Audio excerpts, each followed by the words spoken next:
The trucks filling up the shop have one thing in common. They're missing 5 cheap parts that every mechanic's truck has. Not intakes, not exhausts, not anything you'd find in a YouTube sponsorship. 5 parts under $300 each that prevent the failures costing $3,000 to $15,000. Nobody talks about them. That changes now. Goldmine number 5, and the cheapest mod on this entire list, is a high-flow drop-in air filter. Not a cold air intake, not a chrome pipe, not a $250 kit with a cone filter that sits in the engine bay soaking up heat. The factory airbox stays exactly where it is. You pop it open, pull out the paper filter, and drop in a K and N332129 or an AEM dry flow replacement. Close the box, done. Here's why nobody talks about this. It's boring. There's no chrome, there's no sound change, there's no Instagram photo of a shiny pipe running through your engine bay. It's a filter in a box, the most unexciting modification in the history of truck modifications, and it's better than the cold air intake that costs 5 times more. The factory airbox on a GMT 900 and newer is already a cold air intake. GM engineered it with a cold air pickup behind the headlight assembly that draws air from outside the engine bay. Where it's cool and dense, the factory paper filter restricts some of that airflow. The high-flow drop-in filter flows 15 to 20% more air while maintaining proper filtration and preserving the factory cold air routing that GM spent engineering dollars to design. Here's the thing nobody wants to hear. That $250 chrome universal intake that everyone buys on Amazon. It relocates the filter inside the engine bay, inches from the exhaust manifold. The air it breathes is 30 to 50 degrees hotter than what the factory airbox pulls from outside. Hot air is less dense. Less dense air makes less power. Independent dyno tests on GM V8s consistently show that chrome universal intakes lose 2 to 5 horsepower compared to stock, while the drop-in filter in the factory box gains 1 to 3. Let me say that again. The chrome intake lost power. The drop-in filter gained it for 1/5 the price. The $250 mod made the truck slower. The $55 mod made it faster. And nobody makes a video about the $55 one because it doesn't look good in a thumbnail. And here's what makes it a goldmine long-term. The K and N is reusable. Wash it, re-oil it every 50,000 miles, and it lasts the life of the truck. Total cost of ownership, $55 to $69. One filter, forever, versus $25 to $30 every 15 to 20,000 miles for factory paper replacements. That's $150 to $200 over 100,000 miles for less airflow. $55 for more airflow than a $250 intake that makes your truck worse. That's not a mod, that's a correction. One more thing on this. If you're buying a used GMC and you pop the hood and see a chrome universal intake with a cone filter sitting in the engine bay, that tells you something about the previous owner. They spent $250 on a mod that made the truck slower because it looked good on Instagram. That's the kind of decision-making that affects how the rest of the truck was maintained. The chrome pipe isn't just a bad mod, it's a red flag about everything else. But this next goldmine costs even less and gives you something no other mod on this list can: a window into what's happening inside your engine. Goldmine number 4, a magnetic drain plug for your oil pan, $8 to $23. The factory drain plug on your GM V8 is a standard steel bolt. It drains the oil. That's all it does. A magnetic drain plug replaces it with an identical bolt that has a strong neodymium magnet on the tip, sitting inside the oil pan, right where the oil collects before it gets pumped back through the engine. Here's what that magnet does. It catches microscopic metal particles that your oil filter can't trap. The best oil filters, AC Delco, Wix, Mobil 1, capture 98% of particles down to 25 to 30 microns. That's excellent. But particles under 20 microns pass through. And on a GM V8 with AFM or DFM, those sub-20 micron particles circulate through the lifter galleries, across cam surfaces, and through bearing clearances thousands of times between oil changes. Over tens of thousands of miles, they contribute to the wear pattern that accelerates lifter failure. The magnetic plug catches what the filter misses. Metallic particles, iron, steel, are attracted to the magnet and held there instead of circulating back through the engine. Every oil change, you pull the plug and see exactly what's happening inside your engine. No scan tool required, no mechanic required, just your eyes and a magnet. Stay with me here. This is also a diagnostic tool that pays for itself the first time you use it. Clean magnet, healthy internals. Magnet with a thin film of fine gray paste. Normal wear. Engine is fine. Keep driving. Magnet with heavy accumulation or visible metallic chunks. Early warning that something is wearing abnormally. Get it diagnosed before the damage compounds into a $3,000 to $5,000 repair. I've talked to mechanics who have caught early bearing wear, cam lobe issues, and even timing chain guide deterioration just from reading the magnetic drain plug at oil changes. Problems that would have cost thousands if they went undetected for another 20,000 miles, caught for free because a $10 magnet told the story. Brands: Mishimoto magnetic drain plug at $19 to $23. Generic neodymium plugs on Amazon at $8 to $12. Critical detail: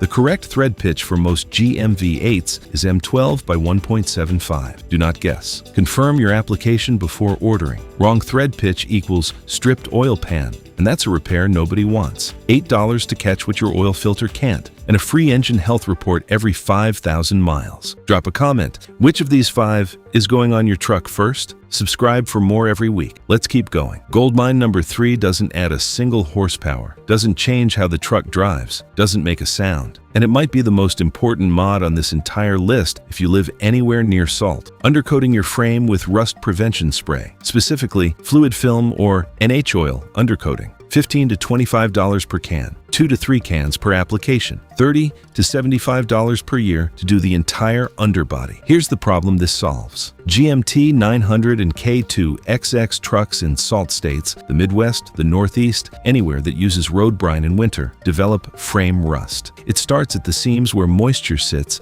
and never fully dries. It spreads along the cross members. Brake lines corrode first. You see the flaking before you feel the problem. Then the frame rail surface starts pitting, and once structural rust takes hold, there is no affordable fix. There is no repair. There is only a total loss. I'm not done yet. A truck with a rusted frame isn't a project. It's scrap. Insurance writes off trucks with structural frame rust because the cost to replace or reinforce the frame exceeds the value of the truck. I've seen otherwise perfect GMT 900 trucks, good engines, good transmissions, clean interiors, scrapped because the frame was gone. Trucks worth $12,000 to $15,000 mechanically, worth $0 because of corrosion that $30 a year would have prevented. That's not a hypothetical. That's a Tuesday in Michigan. Fluid film is a lanolin-based spray that coats metal surfaces with a non-drying film. It displaces moisture, prevents oxidation, and creeps into seams and crevices where rust always starts first. NH oil undercoating works on the same principle. A petroleum-based spray that bonds to the surface and self-heals when scratched or chipped. Application: once a year before winter. Jack the truck up or drive it onto ramps. Spray the entire underside. Frame rails, cross members, brake line clips, suspension mounting points, body mounts. 2 to 3 cans, 45 minutes, no special tools, no shop required, no lift needed. Why nobody talks about it? It's not glamorous. You're laying under a truck spraying brown oil on things nobody sees. No before and after photos that get likes. No sound clip for a reel, no thumbnail material. But every mechanic in the Rust Belt does this on their own truck the day they buy it. And the trucks they work on that didn't, those are the ones going to the scrapyard at 150,000 miles with a perfectly good engine and a frame that can't hold it anymore.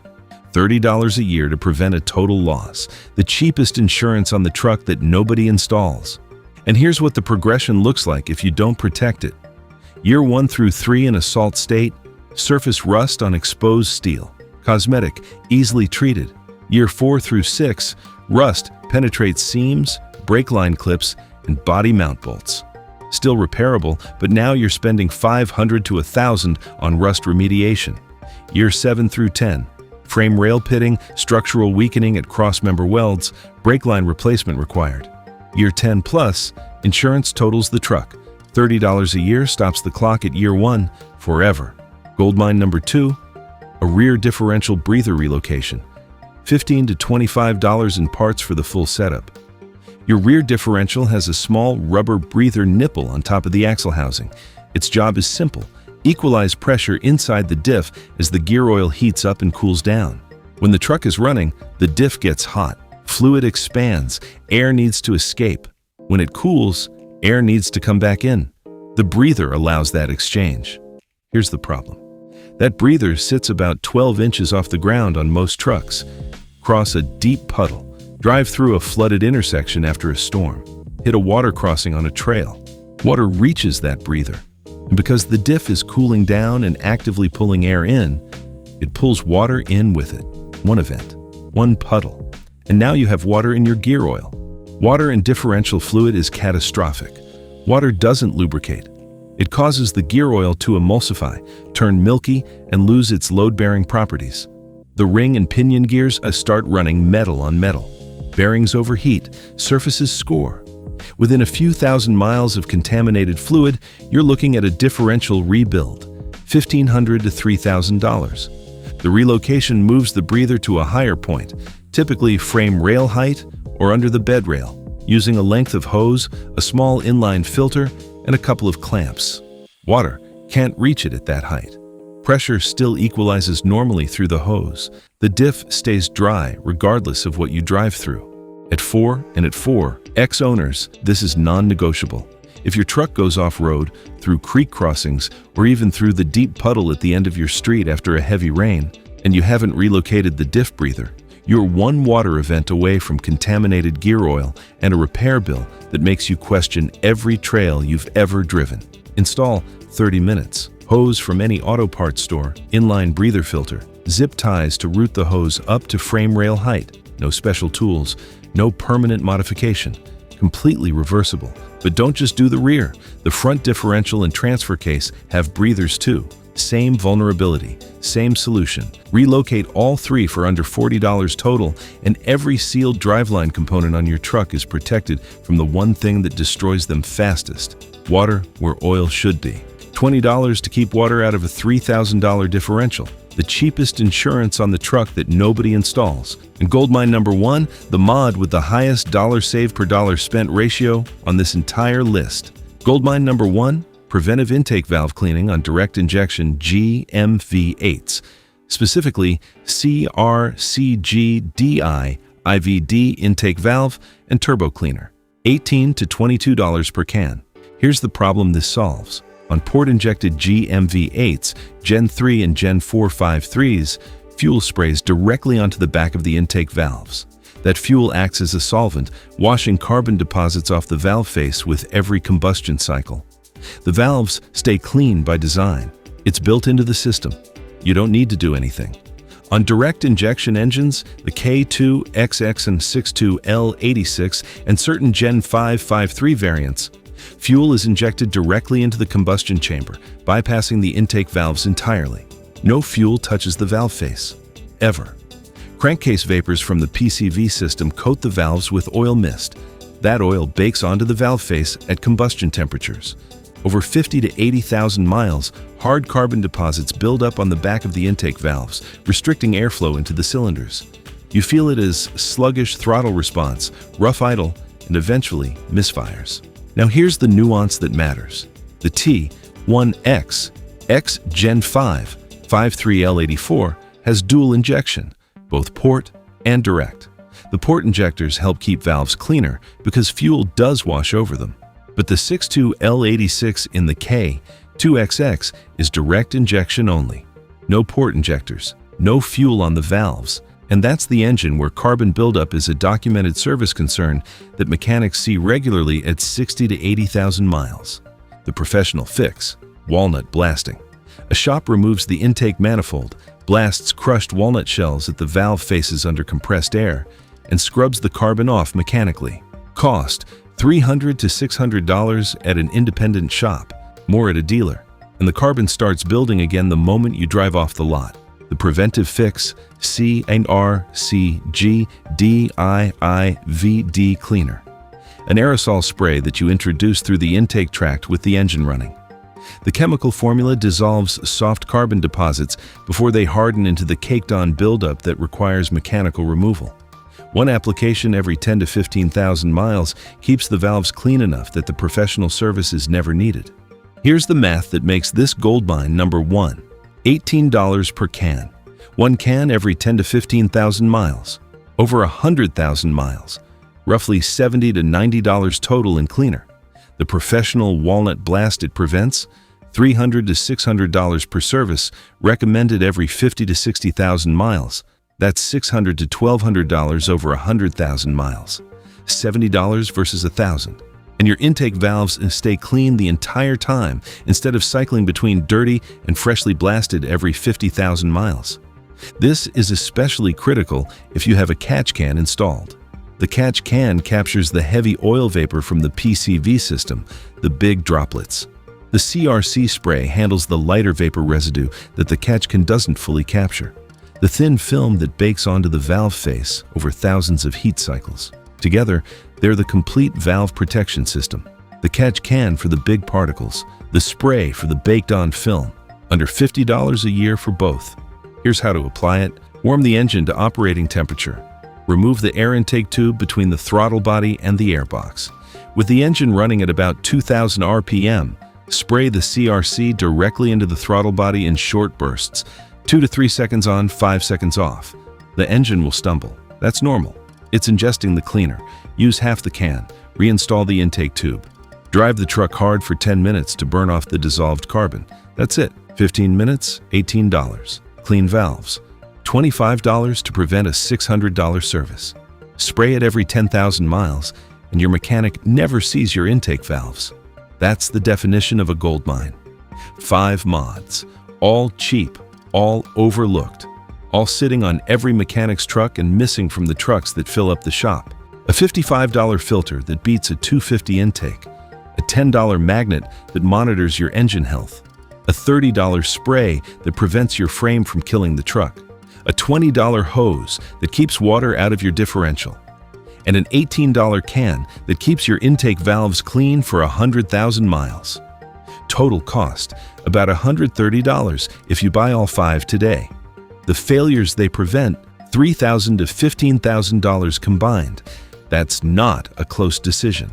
That's not a maybe. That's 5 gold mines hiding in plain sight.